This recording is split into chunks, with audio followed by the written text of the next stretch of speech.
hello, and welcome to Project One Voice Live. It's Eric McCall. Of course, as you know, I am the founder and CEO of Project One Voice, and this is Project One Voice Live. So we're together again. I've had a busy day already. I taught a class yes, I did teach a class at School of Visual Arts. So I just hopped on a train from Grand Central and rushed right here, which is the reason why I'm a little bit more casual than I usually am. But you're in store for a really, really delicious treat. We are chatting with Ifa Bayeza and Reginald. Oh my gosh, Reginald, your name just left me. He is the new artistic director of Reginald Douglas. Thank you so much, Reginald. He's the new artistic director of the Mosaic Theater in Washington, D.C. And Ifa Bayeza, as you know, is an extraordinary playwright, producer, director, just all things creative. That's Ifa. And she has written this new trilogy called the Till Trilogy, which is going to be premiering at the Mosaic Theater. Also on this show, we will talk to Ekundayo Bandele, who is the founder and executive director of the Hattiloo Theater in Memphis, Tennessee. Then we'll go and speak to Step Stewart, who is going to chat all things Sweet Charity. He's producing an all-Black version of Sweet Charity in Atlanta. So I just wanted to start this with just chatting with you about what has gone on this week. Last week was really extraordinary in a lot of great ways. Of course, you know, we talked about what had happened with all the in the world of Black creativity. We talked about Shirley Ralph winning her Emmy for Abbott Elementary. We talked about Angelica Ross debuting as Roxy Hart in Chicago, the musical. It was just a really extraordinary week for Black creativity. But also I wanted to chat with you. We didn't talk about this because we had taped the show and now we're live, but we didn't talk about Black Theater Day. So Black Theater Day was a huge success. That was on Saturday, September 17th. We had Black theaters from around the entire country, actually around the entire world, that participated in that, celebrating and wishing everyone a happy Black Theater Day. People not only celebrated by sending out their well wishes, but also a lot of people were in service to Black theaters. People donated money, they donated their time. And my favorite thing was that people told friends and told them about Black theaters in their community and how they could get involved. So that was my favorite plan of action to do for Black Theater Week, but it was extremely successful. And shout out to the Craft Institute and Dr. Monica Ndunu for being the organization and the person who sort of spearheaded that entire event. So as always, Project One Voice is always there to support and help amplify anything that celebrates the legacy of Black theater in this country. So that was it. Really, really excited about this coming week because Death of a Salesman began previews on Saturday. The piano lesson is going to be getting previews this week. So really, really thrilling. It's been an incredible first week for Broadway theater. It reminds me of a lot of what happened last year when the Magnificent Seven plays ushered in Broadway's triumphant fall season last year, post-COVID or as we're still in COVID. But yeah, sort of this season is sort of beginning the same way. We're ushering in the season with plays and Black creativity and Black people being in these plays. So this season we have in store, I'm not going to name them all, but just a few. I mentioned Death of the Salesman and the piano lesson, but coming up also is Top Dog Underdog by Susan Laurie Parks. Also coming up is Ain't No Mo by Jordan E. Cooper, which is being produced by Lee Daniels. Also coming up is The Ohio Murders, Adrian Kennedy, directed by Kenny Leon. It's just been a really fantastic week and an exciting fall season. So let's just hop into our conversation. Our guests are waiting. They're ready to chat with us about all things Emmett Till and the Till Trilogy and the Mosaic Theater. So Tony, before we begin, you know what? I'm going to start with, can you show us the clip from Mosaic that sort of summarizes the Till Trilogy in a really, really neat package? Do you have that? Come together in that magical black box right there and dim the lights and put on the sound cue and be in the company of 10 amazing actors with a story that speaks truth to power, a story that ignites conversation and inspires you at the ballot box and in your living room. You have this incredible opportunity to see this wonderful vision of Ifa Bayeza, to understand the impact of Emmett Till and his family and the community at that time, and the community that carries the weight of this history once everyone's gone. This trilogy can help us think more deeply about our racial past and about a future when race as a factor will be diminished in American life. I'm trying to create a piece that is worthy of the struggle not only of this family, but this family as it represents the story of the struggle of Black people in this land to make it live up to its promise.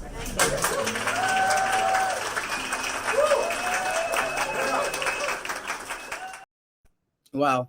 So that's the Till Trilogy. So before I bring in our guests, Reginald Douglas and Ifa Bayeza, I'm going to give just a little short introduction. So the Till Trilogy by Ifa Bayeza, directed by Talvin Wilkes. It begins on October 4th through November 20th at the Mosaic Theater in Washington, D.C. The Till Trilogy is a series of plays by noted playwright Ifa Bayeza that reflect on the life, death, and legacy of Emmett Till, whose murder in 1955 remains one of the most pivotal moments in American history.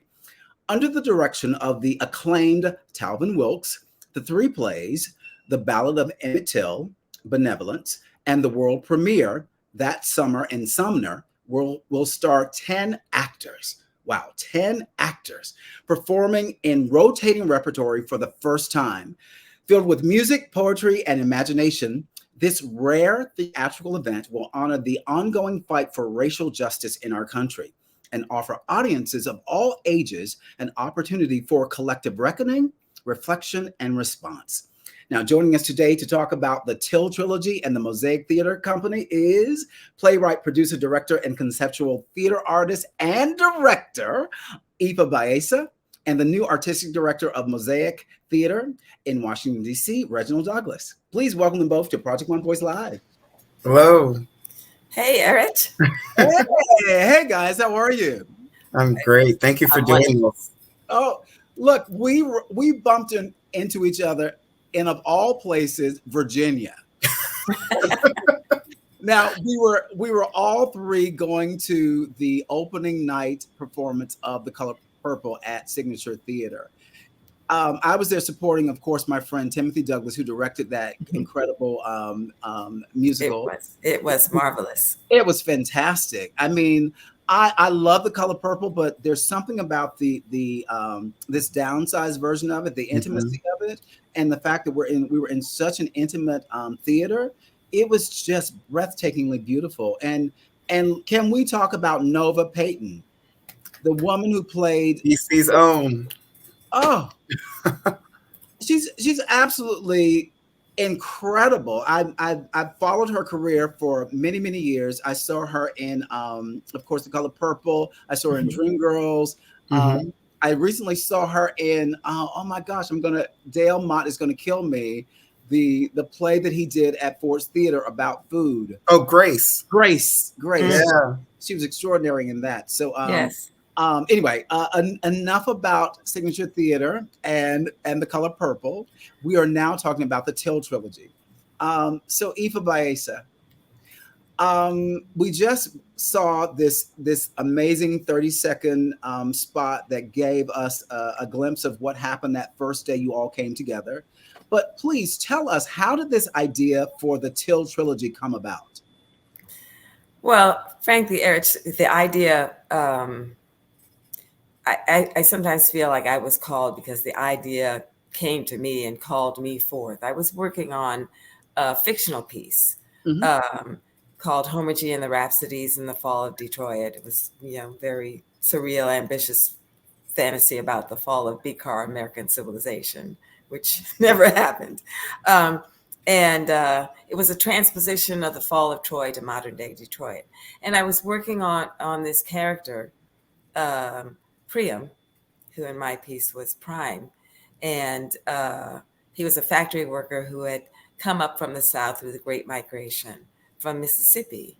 And he was coming home on late Saturday night, kind of in his cups, but was being besieged by this entity that was part bird, part human, looked very Egyptian hieroglyphic. And it kept calling him to bear witness. And, I'm sitting up at 2:00 in the morning saying, well, bear witness to what? And it came to me that he had been a witness in the murder of Emmett Till and had not come forward. And that had been haunting him his whole life. And so I initially took myself to the library to do some research on Emmett Till, to work on this fictional piece. And it took me about half a day at the Schomburg Library in New York to realize that the Till story was so compelling and there were so many discrepancies, contradictions, and it really sparked my curiosity. And it occurred to me then that this call to bear witness was not to my fictional character, but to me. And so I started in earnest looking at this piece as a creative nonfiction writer to see how I might enter it and approach it. And I first encountered Emmett Till as an adolescent when I was 14, looking through an anniversary edition of Jet magazine, because every 10 years they would reprint this article.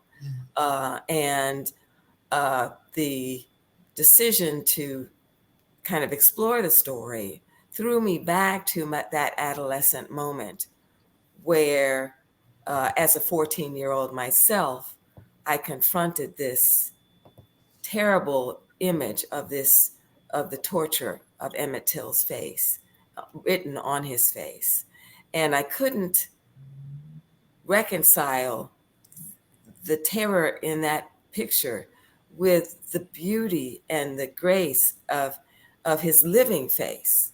He had hazel eyes like I do, and he was really cute. And there was something very engaging.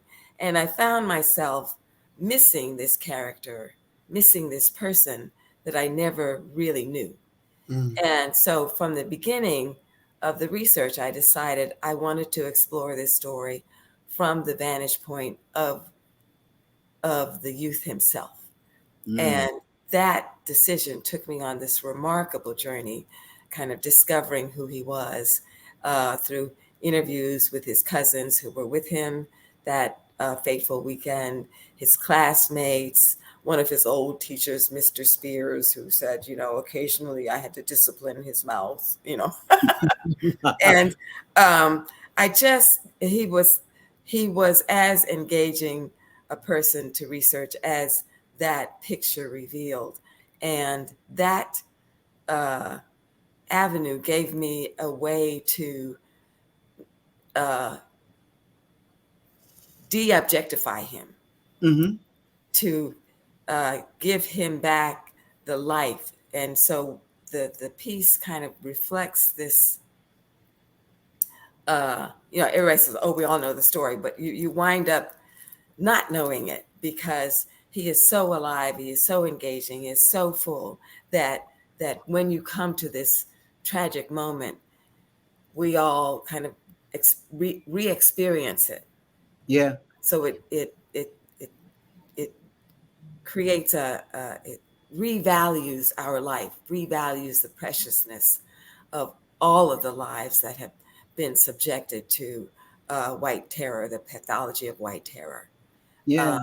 And yet it also shows us the strength and resilience that has allowed us to live beyond that and to continue to struggle so that no other children will have to endure such a fate. Yeah. And so the first play, I really started out trying to tell Emmett's story. And Mm-hmm. that became the first play, The Ballad of Emmett Till, which premiered at the Goodman Theater in Chicago in 2008. And it was a very successful production, largest opening night in Goodman history.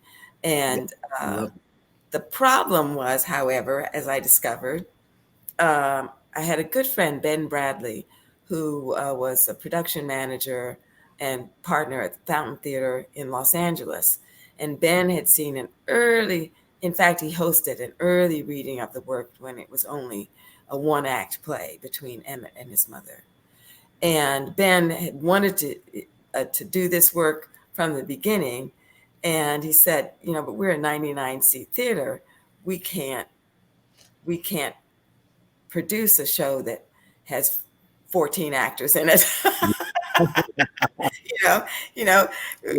They would crowd out the audience, Mm-hmm. So as a favor to him, I said, well, let me see how I can shrink it down so that I can make the play more available to smaller theaters, And that was another blessing in disguise, because I had, in the first version, tried to do this huge social drama, including 20 minutes of the trial and the aftermath, everything in one 2-hour, 15-minute, large social drama play like the 1950s, The Crucible, Hair at the Wind.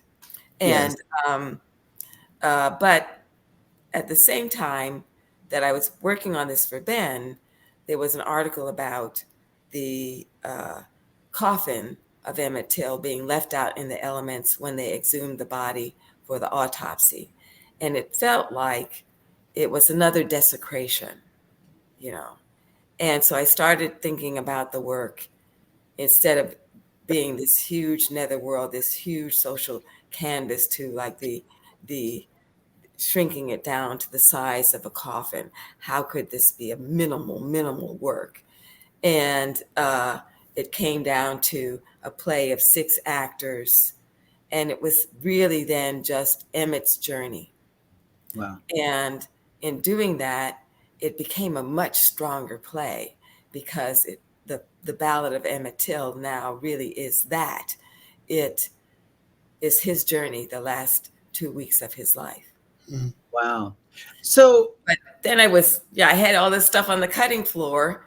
And so I started working on these other pieces that became then the trilogy, allowing the other parts of this epic story to really breathe with their own dramas.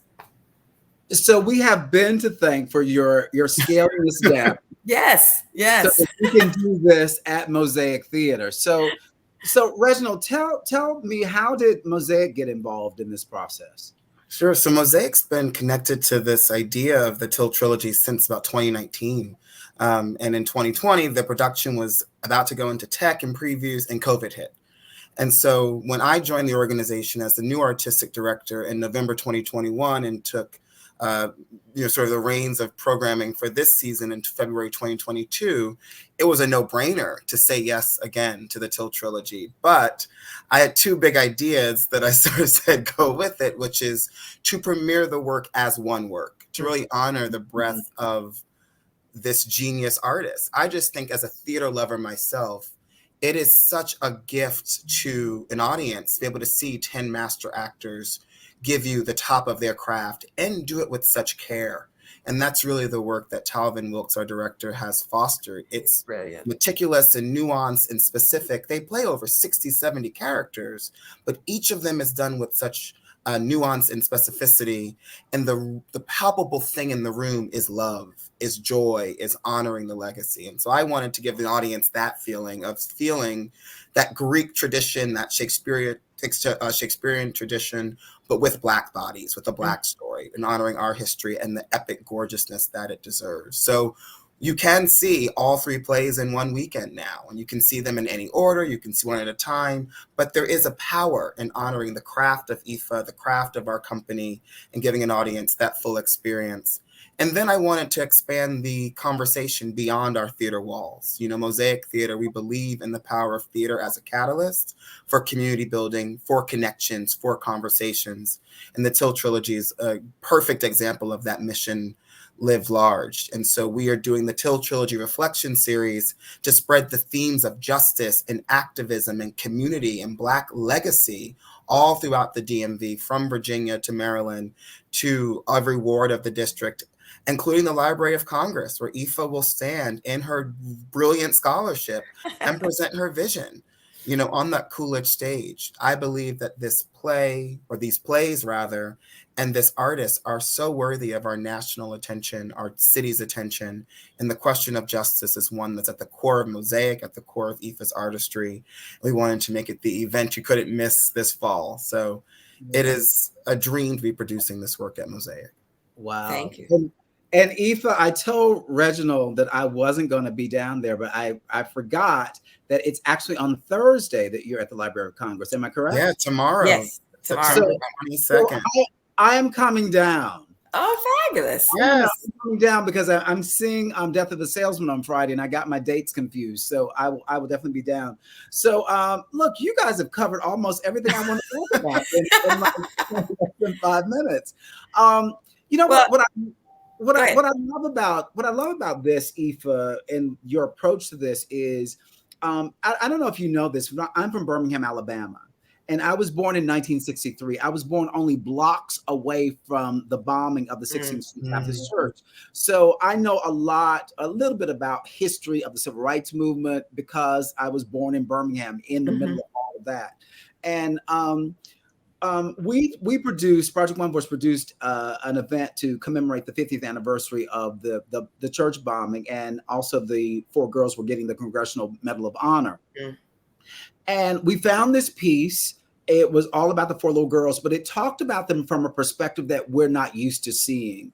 We're used to talking about them as these incredible, iconic civil rights leaders, but at the end of the day, they were just little girls going to church on a Sunday. Just like Emmett Till, he was a little boy who was going down to the South for the summer to just spend with his family. And this happens. Right. He was an adolescent at Ruby Bridges. Yes. Or even Linda Brown, you know, Brown versus the Board of Ed, she was 8 years old. You know, the civil rights movement, we were really child soldiers, if you will. You know, and that was one of the kind of discoveries with Emmett. What is the agency of youth in creating this change? You know, exactly. So. And I think it's something we definitely saw after the George Floyd murder. We saw young people rising up and speaking out. And I also think that when you look at the 2 events, when you look at Emmett Till in 1955 and George Floyd in 2020, am I correct with the date? I think I'm right. Yeah. 2020. Yeah, it was almost the same kind of feeling in America where, you know, America knew it had problems, but until it actually saw it, until it became tangible, did they jump into action, go into action? Because we as a community, we've always known that police brutality existed. We knew that racism existed. We knew all these things existed. But the quote unquote dominant culture was just in a whole nother world. They were in this fog that allowed them to see history from their lens. And I think what's really wonderful about what you're doing with this Till Trilogy is we get to see this from Emmett Till's perspective, from his family's perspective, which is something we don't normally hear. Can you tell us more about some of the people that you interviewed for this piece? Oh, it was such a wide range. When I went out to Argo, Illinois, I was doing this geographic research, walking in Emmett's shoes.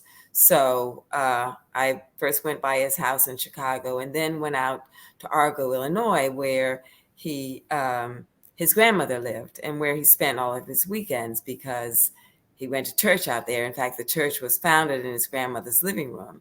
So I went out and was driving around, and I came across the church. And then I looked at the marquee on the church, and it said Pastor Wheeler Parker. And I'm like, oh my goodness, that's Wheeler, Emmett's cousin. And so it took me a week to get up the courage to go inside and, introduce myself the next Sunday, because I wasn't dressed, but I was tooling around. Next Sunday, I came properly dressed and went to church, and, it was a Church of God in Christ. So there's a certain point where you get up and you introduce yourself, Yeah. And I, mentioned that I was working on a project related to Emmett Till.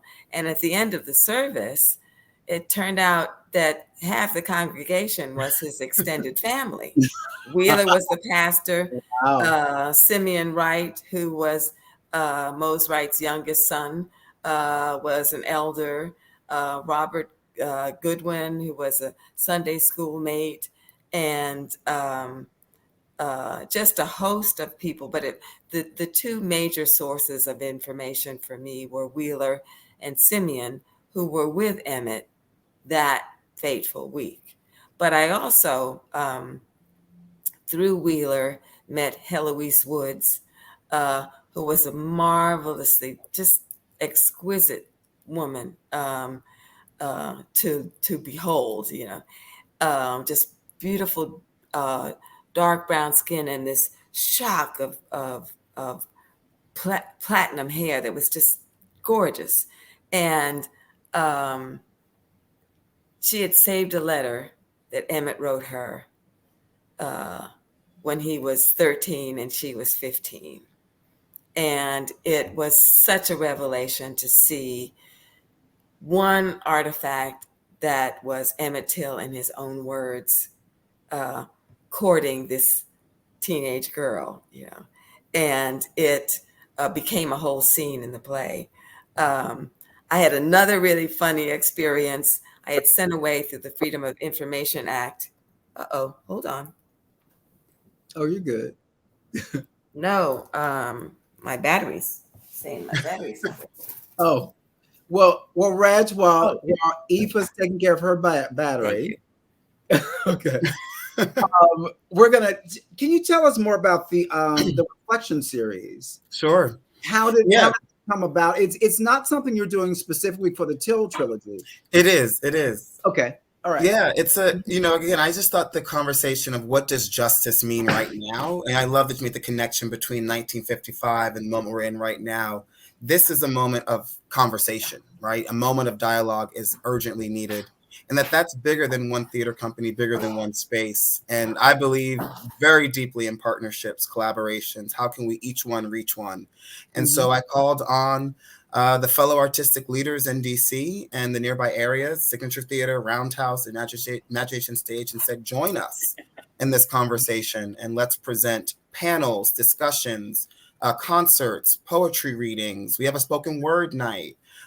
We have a musical theater performance happening, all variety of artistic disciplines coming together, as well as scholars, including Dr. Alan Spears of the National Parks Conservation Association, who's fighting for a national memorial to honor Emmett Till, national park. So bringing all of these different perspectives together to engage in this conversation about this ongoing legacy of Emmett Till, what it means to all of us today in our different artistic disciplines or different artistic communities or different locales, but also what does justice mean and what can we encourage it to mean as the arts leaders of this city.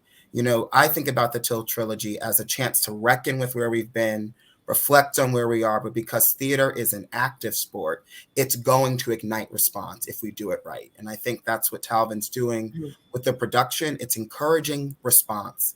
It's encouraging dialogue. And I believe that all of DC and the DMV, yet alone our nation, should be having a response about justice right now.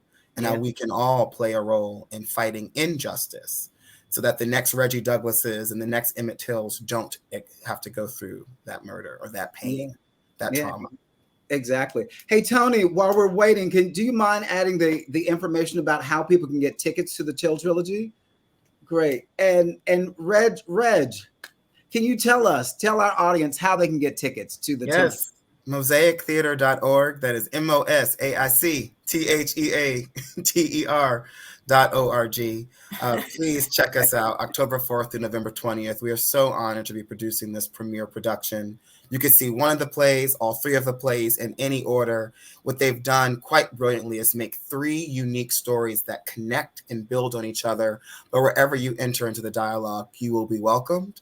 And if you want to use the phone instead, 202-399-7993, extension 501 takes you straight to the box office. Yeah. Fantastic. You know, I am so fascinated. First of all, it's a trilogy, but I'm so fascinated about the fact that it's going to be done in rep.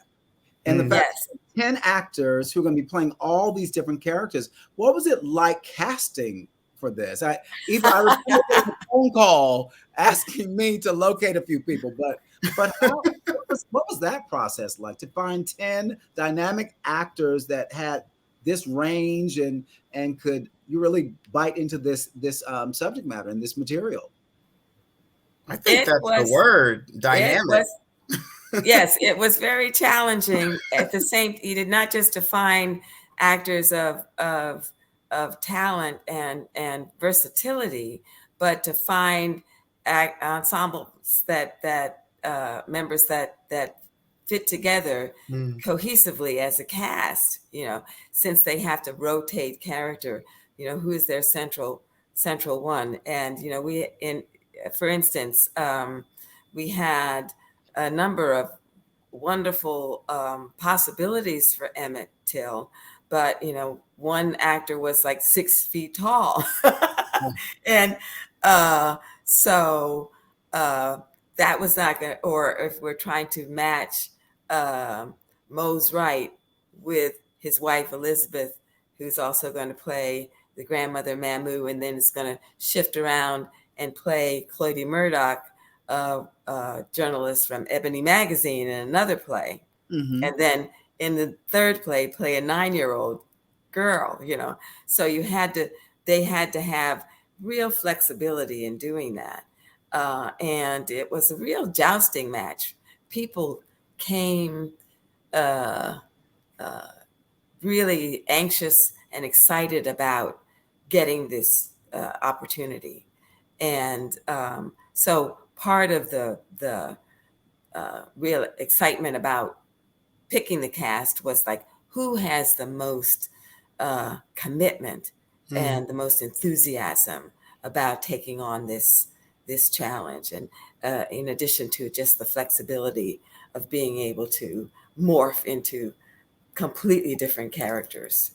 You know, the young woman who plays Caroline Bryant also plays J.J. Breland.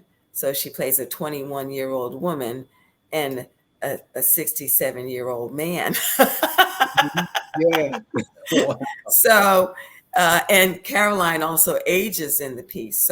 So it in a way, you know, the enthusiasm was kind of represented by everybody wanting to get back doing live theater. This is what we do.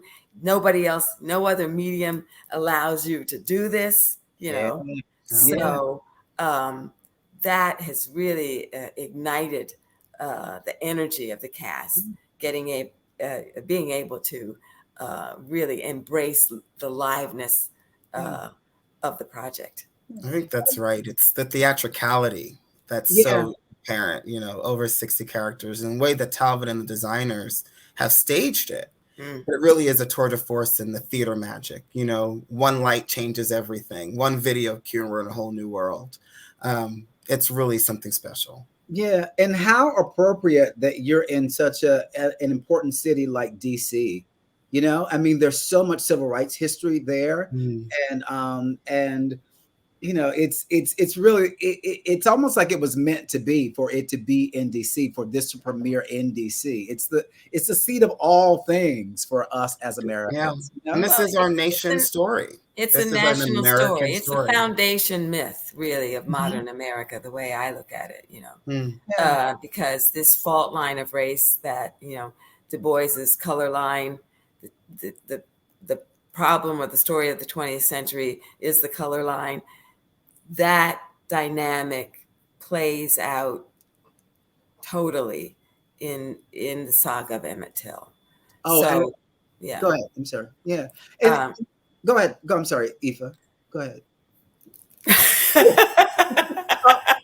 But you know what I find so thrilling about this and compelling is the similarities between where we were then and where we are now. And also just to put into context for our audience, you know, 1955 is a really important year. Not only was Emmett Till murdered that year, but it was also the beginning of the Montgomery bus boycott as well. So you had these two movements happening in states that were right next to each other, Mississippi and Alabama, arguably two of the most segregated and racist cities in the entire nation at the time, you know?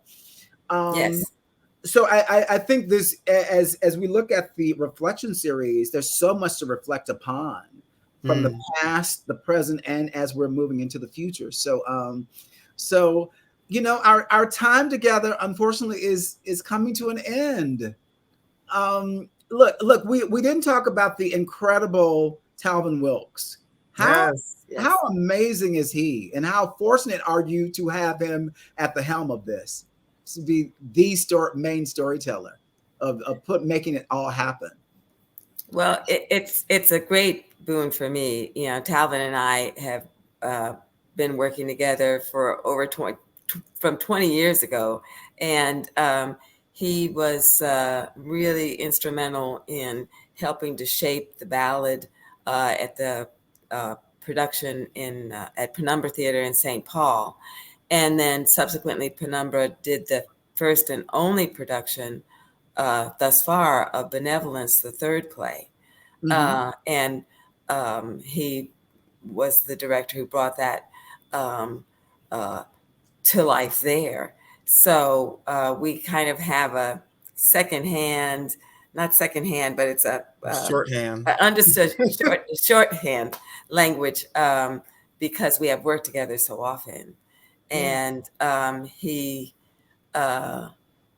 thinks so in such dimension. He really thinks it's almost 4 dimensions really, but and he's also such a knowledgeable and scholarly director. He knows all of the roots, all of the innuendo, all of the text. You know, will dramaturg a work to the detail as he's directing it, so that he gets every nuance. And he's such a gentle spirit. All of the actors have said this is one of their most gratifying experiences as actors, because he nurtures them with such care and such compassion. It's really marvelous to watch. Wow. I cannot wait until tomorrow. I'm definitely going to be there tomorrow. And then I'm going to be on a train coming back to New York City to see Death of the Salesman. But that's been my life and my world. I'm like, you know, people are saying, where in the world are you now? but I love the fact that there's so much wonderful work being done throughout the field. And we just want to amplify it all. Thank you, Reginald. Thank you. Here. And so you have it. I mean, the Emmett Till trilogy is going to be running at Mosaic Theater from October 4th to November 20th. Reg, tell them again how they can get tickets. Yes, MOSAICTHEATER.org, mosaictheater.org. You can also use the phone number, of course, 202-399-7993, extension 501. And as we said, you can see the plays in any order. Come for the weekend, get your Till Trilogy subscription. It even comes with dinner coupons, y'all. We got you. So it's a real celebratory moment for community coming together. And I'm so grateful, Eric, for your support. You're amplifying our stories with such care and such commitment. So thank you. Thank you. Look, I appreciate that. Look, it's our pleasure. I mean, who wouldn't want to amplify the work that the two of you brilliant people are doing?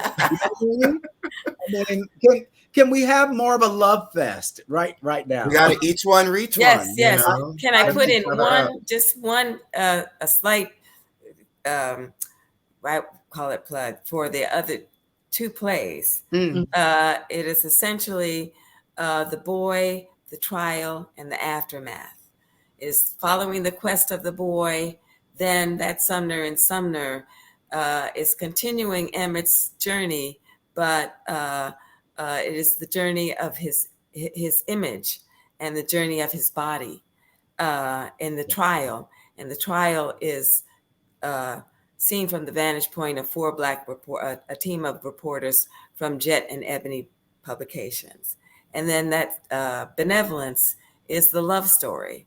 It's a love story of two couples, one white, one black, and how they are impacted by the abduction and murder of Emmett Till. Wow.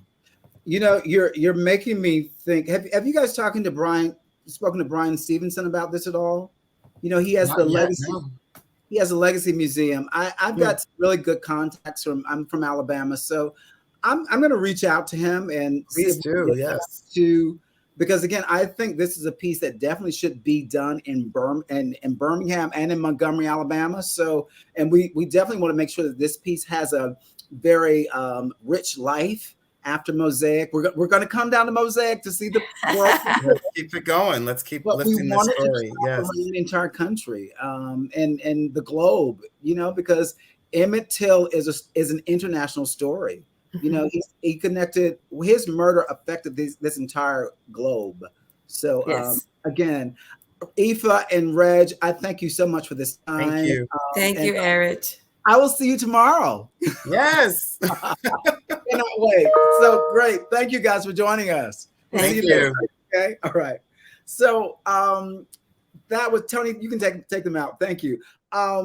So I cannot wait to report back from DC about I'm going to get like a little sneak preview tomorrow at the Library of Congress. I cannot wait to see this and cannot wait to share that information with you all. So as you see the information on the crawl, please get your tickets to go see the Till Trilogy. It begins October 4th and runs through November 20th. You know how to get the tickets. Go to mosaictheater.org. You can also Google and find the phone number in case you're not so computer savvy. You're doing things kind of old school or not old school, but your way. That's the right way. So you want to make a phone call and secure those tickets. So make sure that happens. So thank you, Ifa and Reg. So next up we have Ekundayo Bandele. Ekundayo is the founder and executive director of the Hattiloo Theater. He's going to be joining us very soon. You know, I love live because again, this is what happens when you're live. And here we have Ekundayo. Hey, Ekundayo, how are you? What's up? How you doing? You are in your dorm room at Morehouse College. I am in my dorm room, man, all for you. But you know where I want to be? I want to be in your backpack with you going to see all these shows. If you could just get a seat and pull me out and sit. I ain't tall. I'm only 5'9". You can just put me on your lap and we can watch shows, put me back in your bag, get back on the train, go back up to New York. I just need to follow you around, man, and see this Till Trilogy. I mean, you got me so excited, you know. Oh, I mean, look, that's why we do it to get people excited and make sure that people know what's going out there and they can make that journey to DC as we want people to make the journey to Memphis to discover all the wonderfulness that's happening at the Hattiloo Theater. So just a quick note for you. You know what? I was in New York City. Actually New Jersey for the game between Howard and Morehouse. Unfortunately, Morehouse lost. Well, you know what? We're an academic school. But that's and I was there as well. That's what everyone's telling me. They said that when Morehouse wins a football game, everyone goes ballistic. Yeah. That's when Haley's Comet comes around. But that's all right. We're an academic school, man. Oh, yes. You are very much an academic school, and that legacy extends well beyond your football legacy. So Ekundayo, tell us about the Hattiloo Theater. How did the Hattiloo Theater come to be? Well, Memphis is a 64% Black city, right? And it's never had a Black theater to actually stick. And so there was a philanthropist in Memphis named Michael Decatani, and I was doing all of these like spoken word spots and performance event spots and kind of producing, performance art. And I also had a background in producing my own shows, going out hustling shows, renting this and doing that. And he asked me if I wanted to open up a Black theater. And this was in 2005. And I was like, yeah, if you help me raise money and do this and do that. The theater opened tomorrow, 22nd of September, 2006. Oh, wow. So tomorrow is Hattiloo's 16-year birthday. And it's named after my two daughters, Hattie and Lou. Oh, wow. And so that's where we get the name. And we opened in a small storefront theater. We do 8 shows a season. Each show runs for a month, 5 performances a week. In 2014, we moved debt-free, I always like to say that, into a newly constructed venue. And then we did an addition in 2016. So we have 2 theaters and a rehearsal studio in the theater. And so, we have several programs. We have the Hattiloo Theater School, which is a 4-tier theater school for kids 4 to 17 years old. One thing I'm really excited about is our Black Theater residency. Well, it's not a residency, I'm sorry. It's called the Hattiloo Black Theater Managers Fellowship. And this is a 3-year-long program where we get 4 theater managers together for 3 weeks, and they do all of these workshops and case studies, and they get paid to participate. So these are mid and upper level. These aren't for just starting out theater managers. They're for mid and upper level theater managers. And so right now we have the Jubilee Theater. Chrissy is in there. The Star Center Theater down in Evansville. Where is Rhonda? Who's she gonna get me? Anyway, she down there. And then we have Kai, who was at ETA in Chicago, and then Ayanna Williams at Blue City Cultural Center in Memphis. So we do plays, we do education. That's what we are.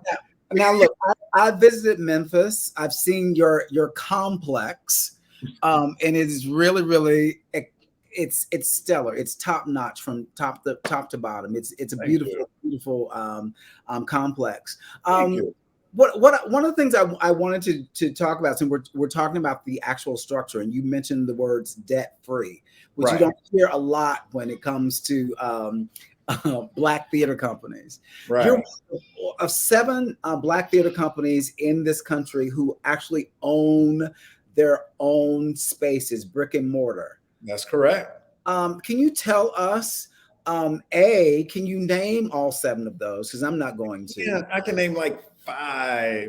I know there's Black Ensemble in Chicago, West Coast Theater Troupe in Sarasota, Ensemble Theater in Houston, the Arena Players in Baltimore, us, ETA in Chicago. That's Black Ensemble, Black Ensemble. Well, I mentioned Black Ensemble. They were the first. Come on, you got to start with Jackie Taylor. Did we say, you said the Ensemble Theater? Is Ron Himes? Is he? No, they don't own their space. Penumbra. They don't own their space. They're in a city-owned space. Oh gosh. Yeah, and that's the thing, that we're not connected to the city. We're not connected to a university. We're not sharing space with another organization. It is 100% ours. Oh, and it's freestanding. We didn't mention National Black Theater. I don't know. They may be the 7 because I know they're going through construction. They own. There we go. So that's the 7. So that's all up. That's it. National Black Theater. So Jackie Taylor, you know what? Actually, it was Jackie Taylor kind of brought us together, and we were like sharing knowledge and experience and things like that. And during COVID, we got together every Friday on Zoom. Yeah. Now we're hoping that some of that good fortune also is sprinkled across the field, so that they can all figure out how they can also own their spaces. Well, that's part of that's part of the Black Theater Managers Fellowship. It is all about capacity building, the importance of endowments. How do you make certain that you place your endowment in a structure where even the board can't liquidate it, which sometimes happens, an organization gets in trouble, the board starts nibbling away, and then capital campaigns. What we did was we reverted it. A lot of individuals always start with the apex, getting those big donations and then working their way down. Well, we started from the bottom. And then we got that groundswell of small donations specifically for our capital campaign. It was $4.3 million. And then I had a very strong capital campaign chair in the man of J.W. Gibson, who said, we're not putting a shovel in the ground until we have every nickel in the bank. Wow. And so pretty much that's what we did. And but having that strong leadership. So we're definitely through the Black Theater Managers Fellowship, which was we got our initial funding through the Black Seed Fund. Yeah. So the Black Seed is one of the reasons that this fellowship is actually taking place. We love the Black Seed. That's the reason why we're here doing Project One Voice Live, all thanks to the Black Seed. So we are so indebted to the Black Seed and Waru, Dr. Monica Ndunu, Shea Wafer, and oh my gosh, I cannot think of Gary. I can't think of Gary's last name. Gary Anderson. Gary Anderson in Chicago at Detroit. Yeah, Plowshares Theater. Yeah. We're so indebted to them for their vision and for making this happen. So tell what's in store this season at Hattiloo. So we opened with, we had just finished Porgy and Bess, which was incredible. A lot of Black theaters don't look toward opera, but Susan Laurie Park did that stage adaptation. So we did that. Five Guys Named Mo. This weekend we close Master Harold and the Boys. And then we open Morehouse Brothers and recent a Pulitzer Prize winner, James I. James, we opened his show, Kill Move Paradise, in around 3 weeks. And so the seasons run from August until June. And one of the reasons I'm actually back in school, getting my bachelor's, I'm a junior theater major, is because you may have heard of this or whatever. We just got an 1857 church for $1 a year from the Community Redevelopment Agency. They're putting millions of dollars in it to develop it for our theater school. And so our partnership with Memphis's HBCU, Lemoyne College, their students will have internships there. So one of the things, I didn't come up through the ranks of Black theater. And so there's a lot of pedagogy that escapes me. Right. And so if I really want to be active and really know what I want to talk about instead of the people that we work with, I felt like it was important for me to go through matriculation. And so that's why I'm here at the house. So those are some of the things we got, in the pot stirring up. Yeah. Now, are you pledging a fraternity? Heck no. Why? I'm 51 tomorrow. I wish he would. I'd be like, look, if I would have had a kid at 15, I could be your granddaddy.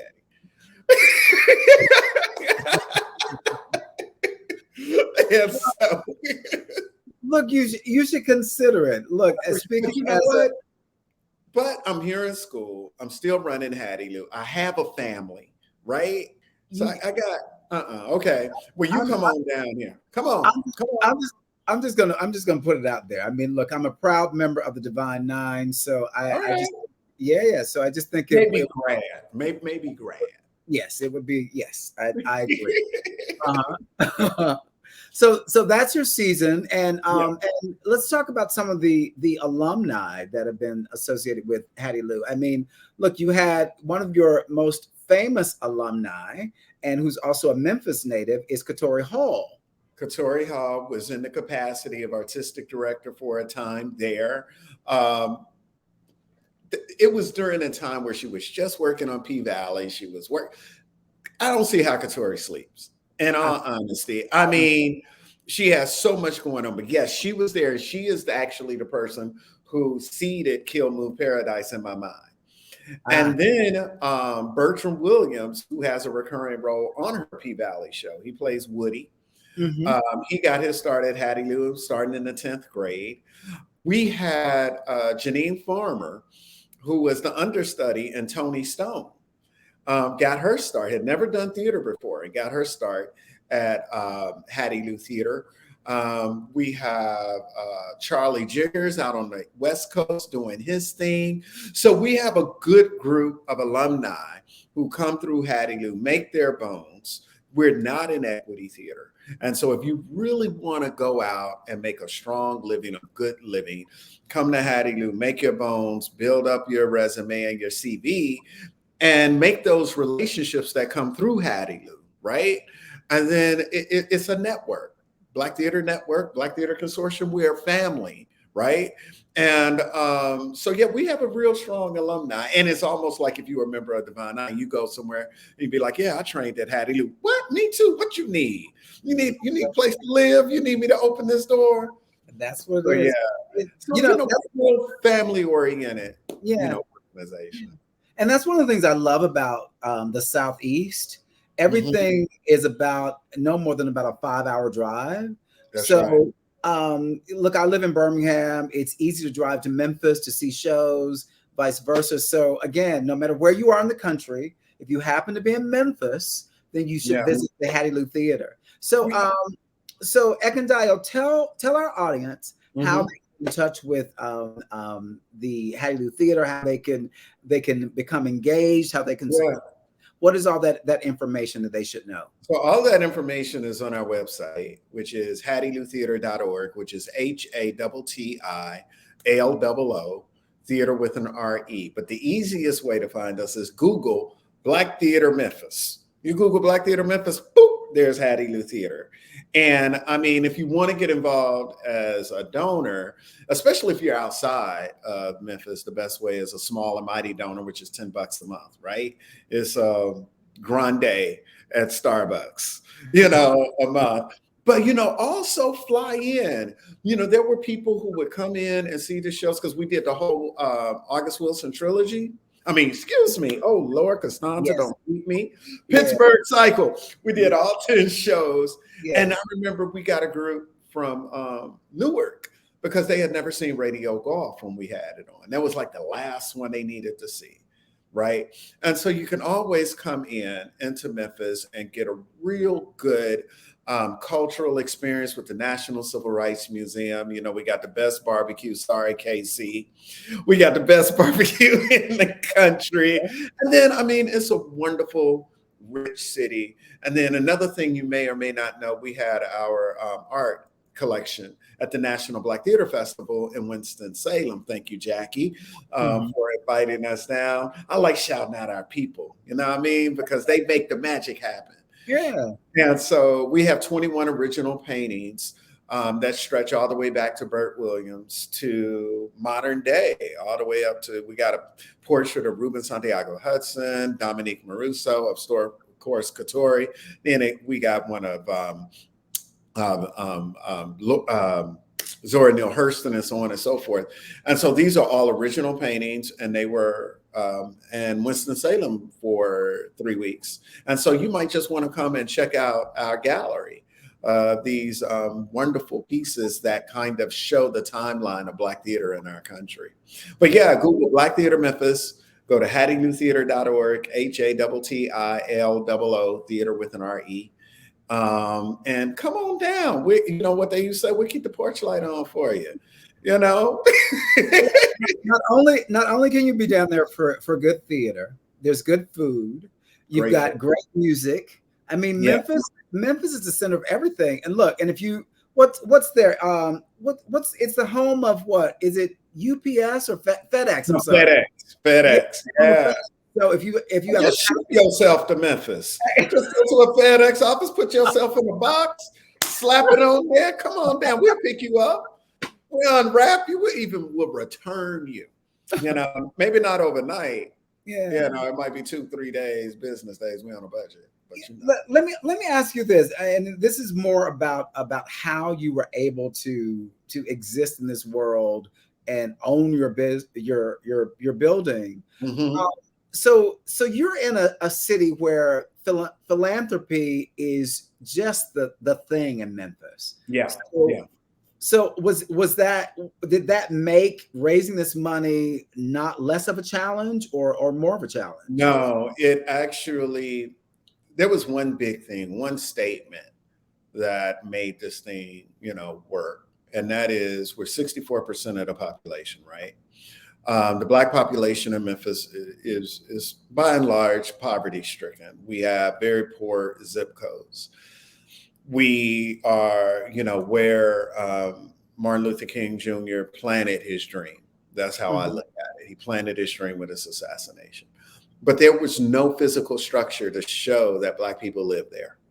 There was no evidence that we lived there. You got all the blues music, you got the food, you got this. But what could you go up and touch and say that Black people are contributing to the cultural landscape of this city? And that was the clarion call. It was like, we're here. We exist, right? And then at some point they tried to push us over into the corner. And so there's actually a performing arts district in the heart of Memphis. And there's this big parking lot. And I was like, boom, that's where we're going to be. Wow. And that's where we were. So it was about galvanizing people who were very excited to see Memphis move forward out of this shadow that we still kind of live under with, losing Dr. Martin Luther King Jr., not on our watch, right? And so and the reason that Memphis is such a giving city is because there's a very strong church network. Kojic was founded in Memphis, Tennessee. Mm. And so there's this heart of giving. Some people don't even see it as philanthropy. They just see it as helping a brother or sister out. Yeah. Right. That's natural in that city. And what another thing that was important for us was to build our endowment, because it was like that Erykah Badu line where she says, you will name no building after me, to go down dilapidated. And so it was just as important that we get this building with no debt, that we have an endowment to ensure that when I leave or COVID, right? We got out of COVID without any debt. Wow. We can't even get a line of credit because we have no debt. But that was the thing, the mindset when we started Hattiloo was, one, we would never borrow. So we ain't gonna borrow your shoes, we ain't gonna borrow your lights, we ain't gonna borrow your flat, we ain't gonna borrow your anything. We're gonna own all of our stuff, all of our equipment, all of our rental stuff, curtains, tables, chairs. So the thing is, we oftentimes talk about self-sufficiency, but sometimes we don't go through the pain and the growing pains and the sacrifice to get there by living within our means, right? Which is one of the reasons we're not equity. Because I'm like, if we went equity, I understand that we need to feed the industry and we need to feed the actors. However, if we're not there 25 years from now, right? So can we become equity in 10 years? There's a good likelihood if we grow our endowment to that point where the future of Hattiloo is not in peril. Right. But if the future of Hattiloo becomes in peril, then we have to jettison some of the properties that we own. We are prepared to jettison those things if we don't have the financial and fiscal security that is necessary for longevity. And to make certain that, now mind you, even though we're not equity, we still pay everybody that comes in there. Mm-hmm. You're just running lights by pushing a button, you're getting paid. Yeah. If you're selling a Coca-Cola, you're getting paid. Right. And so that was why Memphis supported us. They know and understand my philosophy of longevity and fiscal sustainability. So they knew that Ekundayo isn't going to build something that one day is going to turn over and die. We will not die. Our focus, we have a healthy, a healthy endowment right now. It isn't where I want it by the time I retire. It will be, right? And so that's the focus. That's what we're doing. Ekundayo, you are an inspiration. And you're one of the reasons why we do these shows, because I think we all need things that ignite us, that invigorate us, that inspire us, and you want that inspiration to come from people that look like you, that have a little melanin in their skin. I mean, we see it from other cultures, other groups, but it's always nice to. It's always a tremendous pleasure and honor to amplify people that look like you and me, and to get their stories out to the world, if you will. But so that's part of the reason why we do these shows, because again, I don't think that we talk to one another enough. And I think what's great about these types of shows is it becomes a permanent record of the fact that Project One Voice existed, the fact that that Hattiloo existed, that we can talk about those 7 brick and mortar Black theaters. Again, we have a platform to talk about things that celebrate us, our journey as people of African descent who are now living in America. So I applaud you for celebrating that by not only founding this extraordinary theater company, but also by going back to school to ensure that you have the tools, the knowledge that allows you to lead this institution with even more tender loving care. Because again, you can't know where Hattiloo is going unless you know the history that begat Hattiloo. And you know what, Eric, when you and I met, you have always been, from the moment that we met, that string that goes through the pearls. It's that string that goes through the Black artists, that goes through the Black arts organizations, that goes through the Black networks. You are truly, by giving us this platform. And, you know, I remember you invited us to do the Color Museum. Color Museum, yeah. Right? And so you have never occupied a vacuum. And it is that type of selflessness, it is that type of broad-mindedness that is truly strengthening the foundation of Black theater. And so I applaud you. I see you all the time out there. And, you know, we may not say thank you enough, all of us who benefit from your generosity and your vision. So I'm going to take this moment to really say thank you. Ekundayo, I accept that. I receive it.